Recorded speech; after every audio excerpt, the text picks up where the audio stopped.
Hello students, this is Mrs. Sonal Patil. We had begin with the chapter Human Health and Disease. In our last class, we studied about active and passive immunity, vaccination and immunization, allergies, autoimmunity, and we ended up with immune system in the body. Today we will study about AIDS. The word AIDS stands for Acquired Immunodeficiency Syndrome. As the name indicates, it is acquired disease where the immune system is made deficient. This means deficiency of immune system acquired during the lifetime of an individual, indicating that it is not a congenital disease, and the word syndrome means a group of symptoms. AIDS was first noticed in 1981 in USA among homosexuals. It is caused by human immunodeficiency virus, that is HIV. The virus HIV was discovered in 1983 by L. Montagner. It belongs to group of RNA viruses known as retroviruses.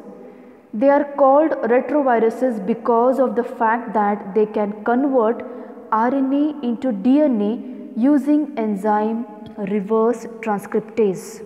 So here RNA is converted into DNA using reverse transcriptase. Normally DNA synthesizes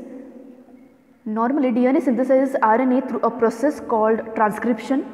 Thus, making DNA from RNA is reverse transcription. So here the process of reverse transcription is occurring by help of the enzyme reverse transcriptase. Retroviruses have an envelope enclosing the RNA genome. Transmission of HIV occurs in one or more of the following ways: by sexual contact with infected person, transfusion of contaminated blood and blood products, sharing infected needles as in case of intravenous drug abusers, from infected mother to child through placenta. Now, as I told you about the retroviruses, these retroviruses it is a spherical in shape and even enveloped in 90 to 120 nanometer in diameter. It has two identical copies of RNA filaments as genetic material. They are associated with the reverse transcriptase enzyme. It has two protein coats, an inner and an outer. Over and above the outer protein coat is an envelope made up of lipid bilayer derived from previous host cell membrane. Projecting from the lipid envelope are the viral glycoprotein spikes which bind specifically to helper T cells receptors, enabling the virus to enter the host. So this is the structure of the virus, and I have told you the transmission of HIV, how it is occurring. The following individuals are at high risk of getting the disease: those who have multiple partners, drug addicts taking drugs intravenously, individuals who require repeated blood transfusion, and the child born to an infected woman. HIV is not transmitted through ordinary contact with someone who has HIV or AIDS. Sweat, tears or saliva, sharing food utensils, towels, mosquitoes, etc. So this way they are not transmitted. It spreads only through body fluids.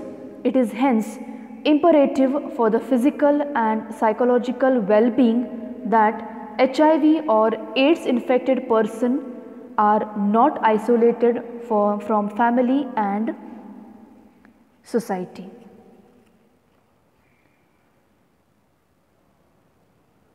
There is always a time lag between the infection and appearance of AIDS symptoms.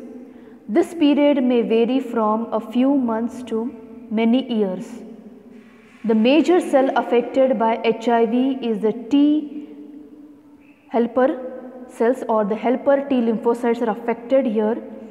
The HIV multiplies and slowly begins to destroy the CD4 lymphocytes, that is the T cells or helper cells, which are the WBC responsible for the coordination of entire immune system. As I told you, T lymphocytes originate from bone marrow and migrate to the thymus and get differentiated into T lymphocytes. These travel through blood and lymph to reach the secondary lymphoid organs like lymph nodes, spleen and tissue fluids, where they become functional by antigenic stimulation. They are responsible for cell mediated immunity. And here this particular virus, that is HIV, specifically attacks the helper T cells, which stimulates B cells in the production of antibodies. Drastic reduction of helper T cells results in the loss of natural defense. Initial infection with HIV may produce no symptoms.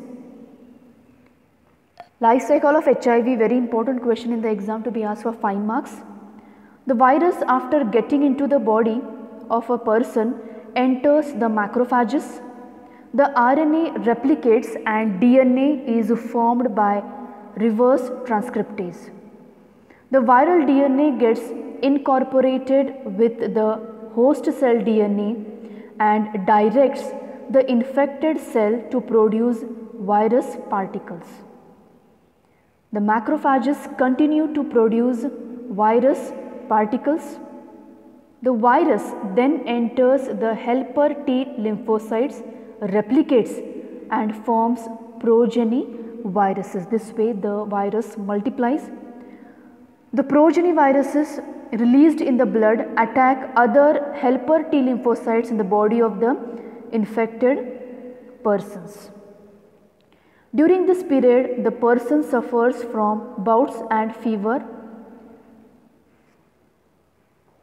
It suffers from bouts of fever, diarrhea and weight loss, and due to decreased number of helper T lymphocytes, person starts suffering from infections. The person becomes easily infected by bacteria like Mycobacterium, viruses and even parasites like Toxoplasma. The person is unable to protect himself or herself against any infection. The length of time between the initial HIV infection and the development of AIDS symptoms is called window period. This period varies greatly. AIDS is the end of disease. A number of infections commonly occur at this particular stage. Life cycle of retrovirus has been shown in the diagram, very important for 5 marks. You have to practice the diagram which shows the life cycle of retroviruses, how they multiply and how they form the large number of viruses. Prevention of AIDS. As AIDS has no cure, prevention is the best option. Moreover, HIV infection more often spreads due to conscious behavior patterns and is not something that happens inadvertently like pneumonia or typhoid. Of course, the infection in blood transfusion patients, newborns, etc. may take place due to poor monitoring. The only excuse may be ignorance, and it has been rightly said, don't die of ignorance. In our country, National AIDS Control Organization and non-governmental organizations are trying their best to educate people about AIDS. World Health Organization has started a number of programs to prevent spreading HIV infection. Some such steps include ensuring use of disposal needles and syringes, checking blood for HIV, free distribution of condoms and advocating safe sex, controlling drug abuse, promoting regular checkup for HIV is susceptible populations, etc. AIDS is diagnosed by ELISA, very important. ELISA is nothing but enzyme linked immunosorbent assay. So it is diagnosed by ELISA, that is enzyme linked sorbent assay. Since AIDS is incurable, prevention is the only option, as we said. 1st December of every year throughout the world is observed as World AIDS Day. Treatment of AIDS with antiretroviral drugs is only partially effective. They can only prolong the life of the patient but cannot prevent death, which is inevitable.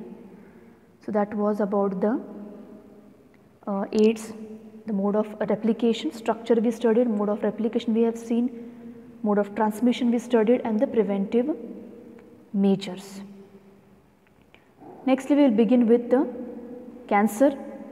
Cancer is defined as a condition in which there is uncontrolled cell division resulting in the abnormal growth of excess tissue. The term cancer was coined by Hippocrates in the 15th century BC to describe disease that grows and spreads throughout the body, eventually resulting in death. This excess new tissue or neoplasm in the neoplastic growth is the neoplastic growth or tumor. Cancer is a leading disease in the world next to heart disease. Study of cancer is called oncology, and a person specializing in it is an oncologist. So cancer is a disease characterized by excessive and abnormal growth of certain cells.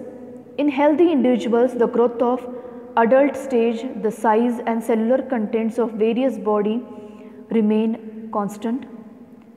The balance between the growth of cells and the rate of cell loss may be dislocated by certain chemicals, physical stresses and viral agents.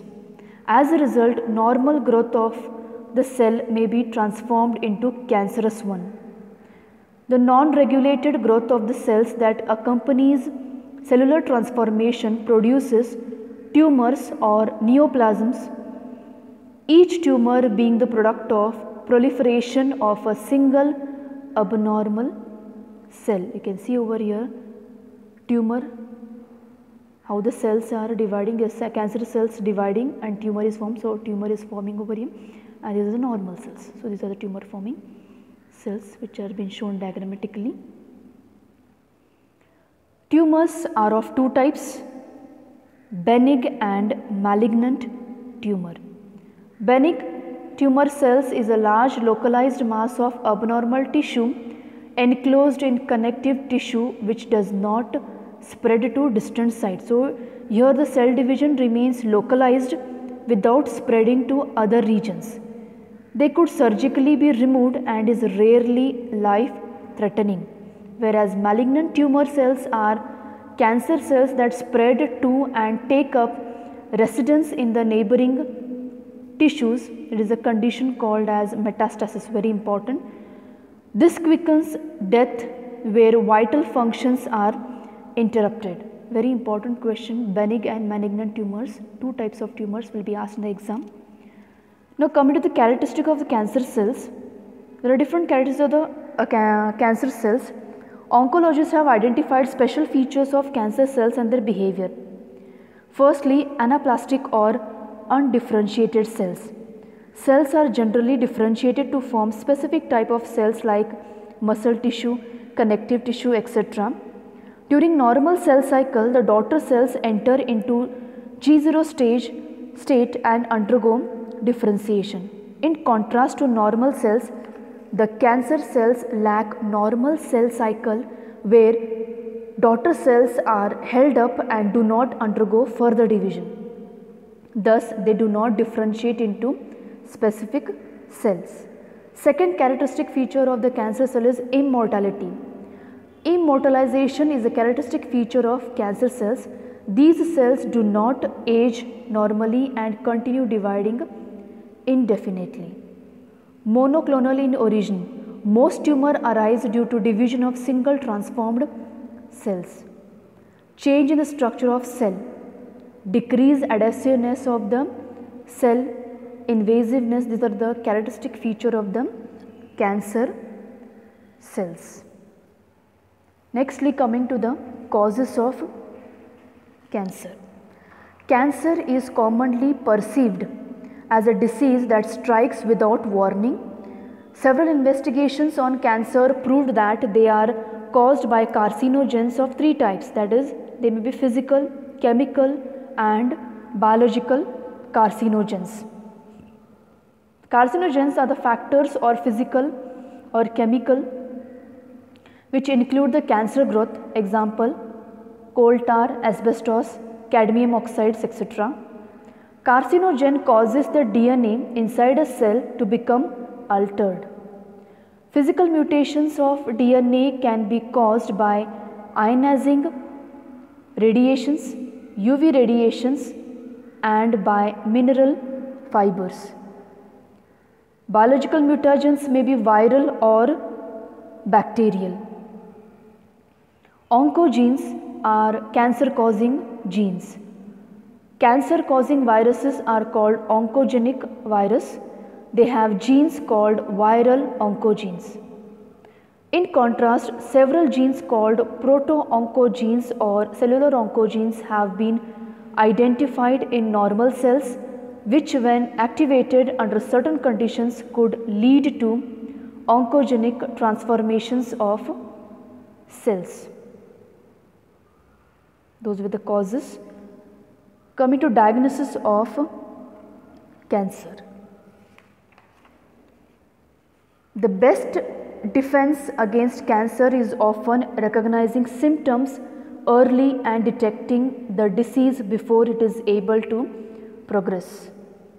Unfortunately, many types of cancer do not display any obvious symptoms or cause pain until well advanced. Early stage cancer symptoms tend to be subtle and they are often mistaken for signs of other less threatening diseases. Cancer can be detected by biopsy and histopathological studies of tissue. Biopsy is nothing but here a small tissue sample is surgically removed and examined under a microscope for the presence of cancer cells. Depending on location of tumor, some biopsies can be performed on an outpatient basis with only local anesthesia. If the tumor is filled with fluid, a fine needle aspiration is used to insert directly into the suspicious area to draw out fluid samples for examination. So, this has been done in the biopsy. Secondly, blood and bone marrow tests for increased cell counts in leukemia. In the case of leukemia, this has been done. So, leukemia, it constitutes about 4% of human cancer. It is a cancer of blood. Leukemia is a cancer of blood. The word leukemia means white blood. Example, cancer of bone marrow, which is responsible for the production of excess blood cells. It produces more cancerous WBC and less RBC and platelets. The WBC infiltrates spleen, liver, lymph nodes and other organs, causing damage and increasing their size. So, this is one of the type of the cancer called as leukemia. Apart from that, again there are different types of cancer like sarcoma, carcinoma, lymphoma. Sarcoma, it is nothing but it is a cancer of muscles and connective tissue, whereas carcinoma, it is a cancer of epithelium tissue. Lymphoma, it is a malignant tumor of lymph glands. So, these are different types of cancer. Coming to the again diagnosis, use of techniques like radiography, magnetic resonance imaging and computed tomography for the cancer of internal organs. Use of antibodies against cancer specific agents are used. applying principles of molecular biology to detect genes in individuals with inheriting susceptibility to certain cancers. CT uses X-rays to generate a three-dimensional image of the internals of an object. MRI uses strong magnetic fields and non-ionizing radiations to accurately detect pathological changes in the living tissue. Treatment of cancer. Therapy used in the treatment of cancer are surgery, radiotherapy, chemotherapy, immunotherapy, hormonal therapy, etc. The types of therapies used in cancer treatment depends on several factors like type of cancer, location of the tumor, extent or stage of the disease. Surgery. It is the first step in the treatment. It is a removal of tumor mass. Surgical removal of the tumor is sometimes used prior to other therapeutic methods, but this method is not 100% perfect as left out cancer cells will again develop tumors. So here the tumor cells are surgically removed or reduce the load of cancerous cells. Next, coming to radiotherapy. Radiotherapy is nothing but the radiation is the use of high energy X-ray to treat cancer. The tumor cells are irradiated wholly but taking care of surrounding normal tissue. Here the radiation kills cancer cells more readily. They also damage healthy cells in the vicinity of cancer cells. So here in radiotherapy it is the exposure of the tumor or cancer cells to radiations from radioactive cobalt 60, radon 120, I-130 or X-rays. Coming to the next is the chemotherapy. Treatment of the disease by the use of chemical substance is called chemotherapy. Certain drugs are used to kill the cancerous cells, but majority of drugs have side effects like hair loss, anemia, shortness of breath, loss of weight, etc. Immunotherapy. This involves the use of biological response modifiers like alpha interferon, which activate the immune system and help in destroying the tumor. So here what is happening is that the increase of natural immunological defense mechanism of the body is called as immunotherapy. Monoclonal antibodies are used in radioimmunotherapy for the treatment of cancer. Bone marrow transplantation is carried out in case of leukemia. Patients are also given interferons, which are called biological response modifiers. They activate the immune system and help in destroying the tumor. One more is there, which is gene therapy. Even gene therapy can be given for the treatment of the cancer. It is the latest technique and involves the transformation of certain cells of our immune system by advanced genetic engineering techniques to produce an anti-tumor substance called tumor necrosis factor. These transformed cells on insertion into a patient travel to the tumor site and produce tumor necrosis factor, which shrinks the tumor. So this was for the treatment of cancer. Today we will stop here, and in our next class we will begin with the drugs and alcohol abuse. Thank you.